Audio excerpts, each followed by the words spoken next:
Now here we'll make a practice on the questions on thin cylinder, which is based on the hoop stress and the axial stress, that is the longitudinal stress. A long thin wall cylindrical shell closed at both the ends is subjected to internal pressure. The ratio of the hoop stress, that is the circumferential stress to longitudinal stress, develop in the shell you have to find out. So this question is objective questions, and in one line we can solve this question. We know that the hoop stress sigma h is equal to 2 times of longitudinal stress sigma L, and therefore we have required ratio is sigma h divided by sigma L is equal to 2. A thin wall spherical shell is subjected to internal pressure if the radius of the shell is increased by 1% and the thickness is reduced by 1%. If it is increased by 1%, the new radius will be equal to 1.01 times the original value, and if the thickness is reduced by 1%, means the new thickness will be equal to 0.99 of the original thickness.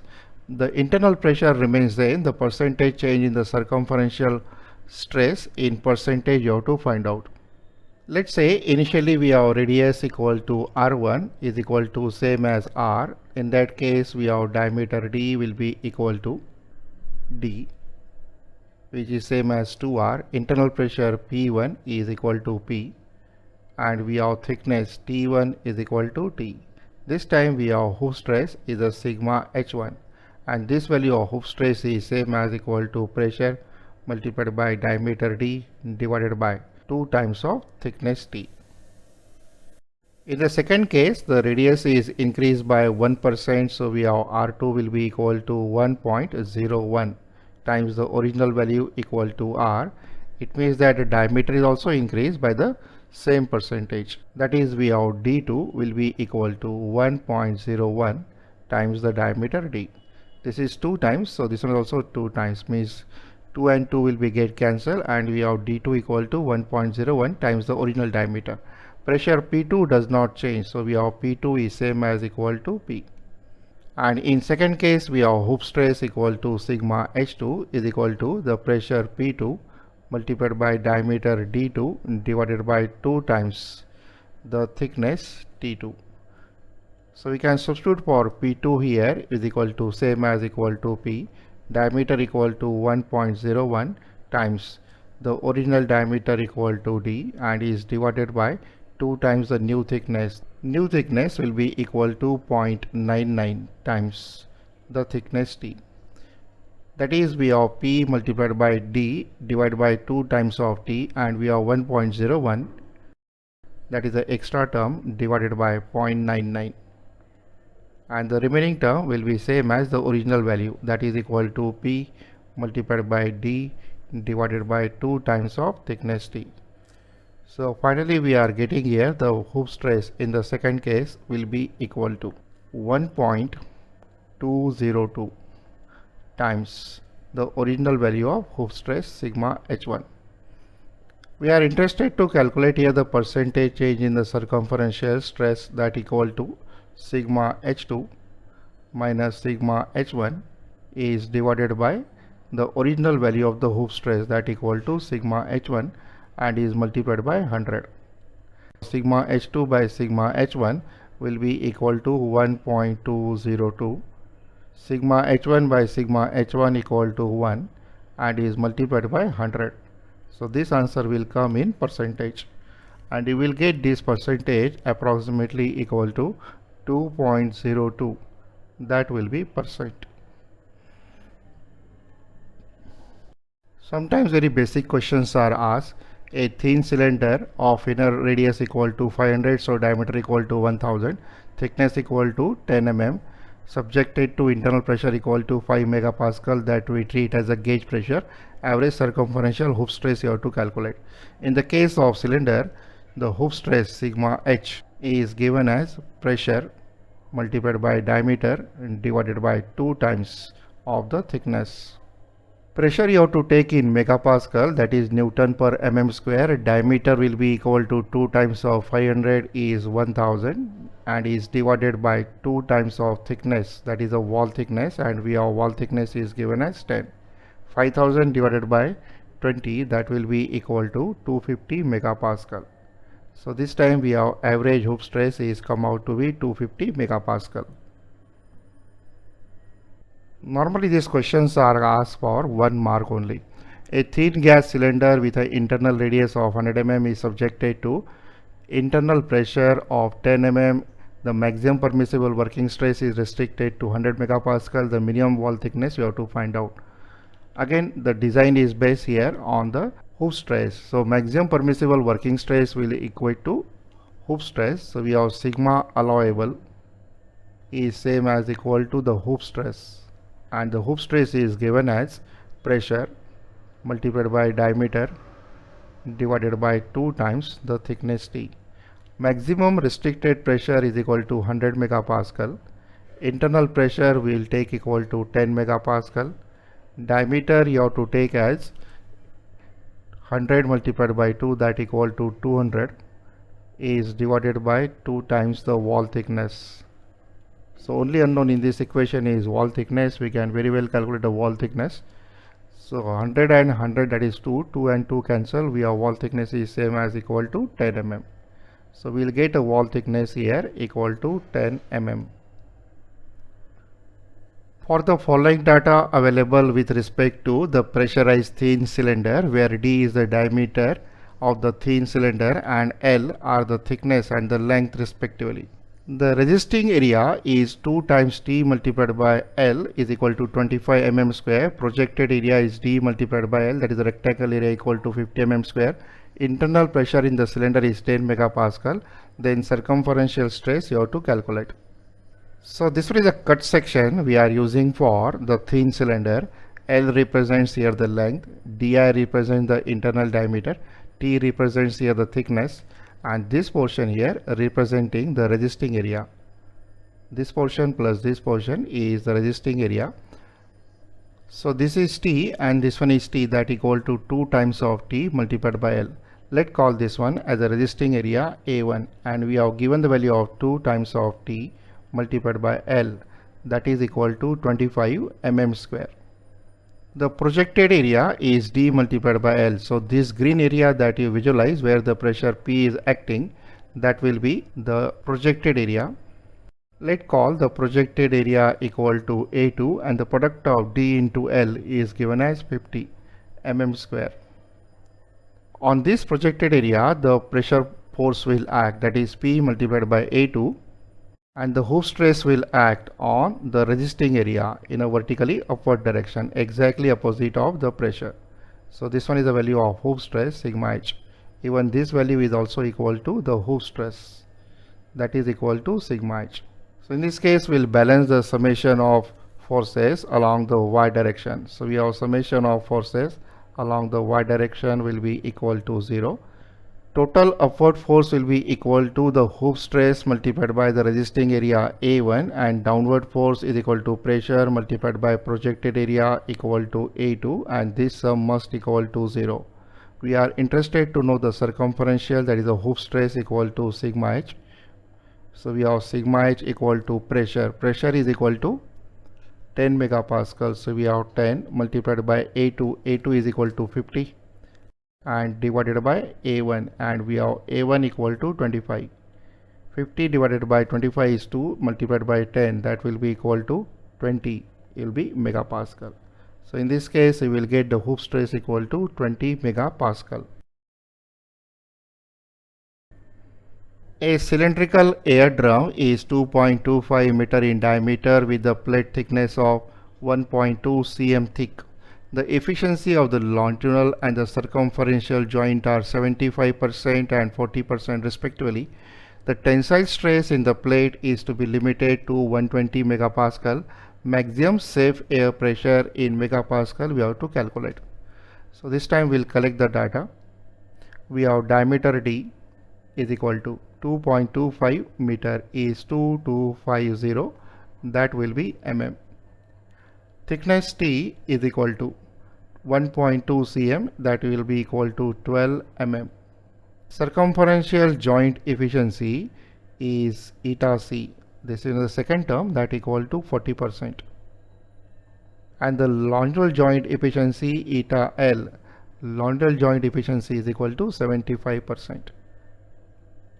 The tensile stress limited value, so maximum value of sigma allowable, will be equal to 120 megapascal. We are interested to know what is the safe pressure equal to P. Now, whenever the longitudinal efficiency and the circumferential efficiency are given, you have to modify the formula for hoof stress and the circumferential stress. First, we consider the design is based on hoof stress.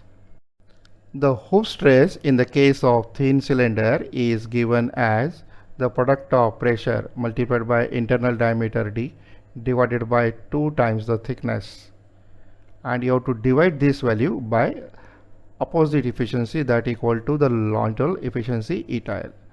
Hoof stress will allow here equal to 120 megapascal, that is the maximum permissible value. So we have 120 equal to pressure we have to find out, diameter you have to take as 2250 and is divided by 2 times the thickness. We have thickness equal to 12 and we have to take the longitudinal efficiency equal to 0.75. So one answer of pressure you will get based on the hoof stress. So internal pressure based on the hoof stress will be equal to 0.96 megapascal. Second calculation we can do on the base of circumferential stress, and again we calculate pressure. Which one is the minimum value that we'll use for design purpose? We have circumferential stress sigma c will be equal to pressure multiplied by diameter divided by 4 times of thickness and is further divided by circumferential efficiency equal to eta c. This time the maximum value will allocate to circumferential stress is equal to 120 megapascal. Pressure we have to find out, diameter is remain same, that equal to 2250 divided by 4 times of thickness. Thickness is same as equal to 12 and we have circumferential efficiency equal to 40%, that equal to 0.4. So based on the circumferential stress we get the pressure is approximately equal to 1.024, that will be megapascal. Always select the lower pressure for safe design. So for safe design always select the minimum pressure. Out of these two pressure the minimum pressure is equal to 0.96 megapascal. So design pressure will be equal to 0.96 megapascal. Because if you select 0.96 megapascal, we will get here the hoof stress is limited to 120. But if you select here 1.024, sigma h is proportional to P and therefore the hoof stress will also increase and exceed the value of 120. In that case the design will fail and therefore you have to select always the lower value of the pressure. A boiler shell is to be made of 15 mm thick plate having tensile stress of 120 megapascal. So limiting value will be equal to 120 megapascal. Efficiency of the longitudinal and the circumferential joint are 30% and 70% respectively. Maximum permissible diameter of the thin shell for an internal pressure of 2 megapascal you have to find out. If you have to select the diameter, then you have to always select the diameter as a smaller diameter because the stress is directly proportional to the diameter d and hence you have to select here the lower diameter. We have given here the thickness t, that equal to 15 mm. Diameter d we have to calculate, that is a safe diameter you have to calculate, which is based on the circumferential and the hoof stress. Sigma allowable is equal to 120 will be megapascal. And we have longitudinal efficiency is 30%, that is value of eta L will be equal to 30%. And the circumferential joint efficiency eta C will be equal to 70%. And the internal pressure this time is given P is equal to 2 megapascal. Design based on the hoof stress is given as sigma h equal to P into D divided by 2 times of T into longitudinal efficiency. And the design based on circumferential stress, that equal to sigma C is equal to PD divided by 4T divided by eta C. Here hoof stress and circumferential stress both will put equal to 120 and this value is directly proportional to D. So this time the stress is directly proportional to D. So you have to always select the minimum diameter, which is based on either by hoof stress or either given by the longitudinal stress. Same criteria we have done in the case of pressure also. So if you have given the value of the hoof stress and circumferential stress, that is the maximum allowable value, and we have to find out the pressure. Now since the pressure is directly proportional to stress, so you have to always select the minimum value. So procedure remains same. Hoof stress this time we allocate equal to 120 megapascal. Pressure value is known to us is 2 megapascal. Diameter we have to find out is divided by 2 times the thickness, and the thickness we have to take as 15. Longitudinal efficiency is equal to 30% equal to 0.3. Solve this, you will get the diameter D. So diameter based on the hoof stress will be equal to D is equal to 540, that will be mm. And if you are designing on the base of circumferential stress, then we have sigma C is equal to 120, that is a maximum permissible value. Pressure is equal to 2.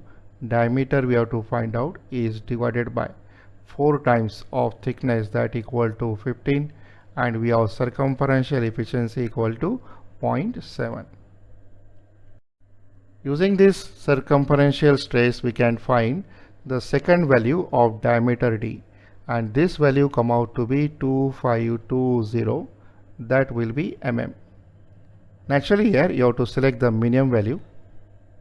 So for safe design, select the minimum diameter, and this time we have minimum diameter out of 540 and 2520 is 540 mm. The largest internal pressure that can be applied to cylindrical tank of 1.75 meter outer diameter and 60 mm wall thickness. If the ultimate normal stress of the steel used is 450 megapascal and the factor of safety is equal to 5 is desired, then what is the value of internal pressure we have to find out. This time we have given the outer diameter and the wall thickness. In calculation we require internal diameter. So consider here we have a thin pressure vessel with the internal diameter di is same as equal to d, and we have thickness equal to t. We have T plus T, that equal to 2T plus Di will be equal to outer diameter. So we have DO is equal to Di plus 2 times of thickness. We have given the value of DO, that will be equal to 1.75. So it is 1750, that will be mm. Internal diameter we required in calculation, plus we have 2 times the thickness, and we have thickness equal to 16. So 1750 minus 32 will be the internal diameter. So we have internal diameter di is equal to 1718 mm, and this value you have to treat for the diameter d. The ultimate normal stress is given is equal to 450. So we have given the value of SUT, that is equal to 450 megapascal. Normally the design of the pressure vessel is based on the maximum principal stress theory, and therefore you have to use the ultimate value, and the pressure vessel material is basically brittle, and therefore you have to use SUT. If it is a ductile, then you have to use SYT. Factor of safety is represented by N, and we have to take the factor of safety equal to 5. It means that we have sigma allowable will be equal to ultimate stress SUT divided by factor of safety equal to N. That is, we have 450 divided by 5. We have sigma allowable will be equal to 90 megapascal. And since here the design of a thin pressure vessel is based on the hoof stress, so we have sigma allowable will be same as equal to the hoof stress sigma h. So out of the hoof stress and the longitudinal stress, sigma h is greater than sigma l. So design is based on hoof stress. And the value of the hoof stress sigma h will be equal to pressure multiplied by internal diameter di divided by 2 times the wall thickness t. Hoof stress we have to use equal to 90 megapascal. Pressure we have to calculate. This time the pressure will directly come in megapascal. Internal diameter di we have to take as 1718 is divided by 2 times the wall thickness, and the wall thickness here is equal to 16. You will get the value of the pressure P in megapascal will be equal to 1.676. 1.676, our choice B is correct choice. The video you are watching is from the app, which is the Mohod class app available on Google Store. And in this app, we'll cover all subjects involved in mechanical engineering for GATE. Join the course directly from your mobile. The link is given here.